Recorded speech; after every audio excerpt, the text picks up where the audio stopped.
Auto mechanic వచ్చి మీ జీవితం ఎలా ఉందయ్యా అంటే చాలా బాగుంది సార్ అన్నారు. అదేందయ్యా అట్లా అంటే సార్ ఆ రోడ్ల వల్ల మొత్తం మెకానిక్ అన్ని పాడైపోతున్నాయి సార్, మా వరకు బ్రహ్మాండంగా ఉంది అంటున్నారు. అదే పరిస్థితి, ఇది పరిస్థితి ఈ రోజున. అంటే నేను ఎందుకే మొన్న ఇంటర్వ్యూలో అడిగారు జగన్మోహన్ రెడ్డి గారికి ఎన్ని మార్కులు వేస్తారంటే 10-20% వేస్తాను. ఎందుకంటే ఇదిగో కొంతమంది ఆటో మెకానిక్స్, ఎముకల డాక్టర్లు వీళ్ళు బాగుపడతా ఉన్నారు. ఇక్కడ వచ్చేటప్పుడు చెప్తా ఉన్నారు విట్ ప్రొఫెసర్, విట్లో చేసే ప్రొఫెసర్ ఆ రోడ్డు గుంతల్లో పడి చచ్చిపోయారంట.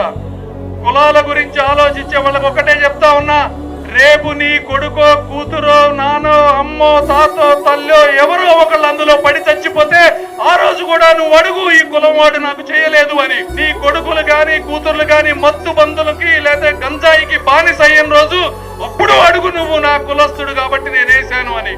ఏం గంజాయి కంట్రోల్ చేయలేవా?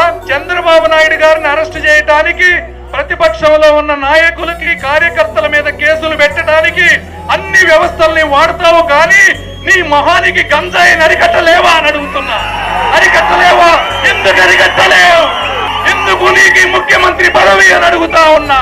అడగండి, మీ కులం ఉన్న వాళ్ళందరూ పోయి అడగండి ఎందుకు అరికట్టలేరు. ఇలాంటి రాజకీయంలో ఉన్నాం మేము. ఈ రోజు ఎందుకు వచ్చామంటే ఈ రాష్ట్రంలో ఉన్న నిరుద్యోగం, ఈ రోడ్లు, ఈ అరాచకత్వాన్ని చూసి తట్టుకోలేక ఈ రోజు మేము వచ్చాం. అంతే తప్పించి మీ కష్టాన్ని గాని మీ చెమటని గాని తీసుకోవటానికి రాలేదు అని మీ అందరికీ తెలియజేసుకుంటూ, నేను కూడా ఒక అతి చిన్న రైతు కుటుంబం నుంచి కష్టాలని కన్నీళ్ళని చూస్తూ అంచెలంచెలుగా ఎదిగి ప్రపంచంలో తెలుగు వాడికి కీర్తి తెచ్చినటువంటి ఒక వ్యక్తిని నేను.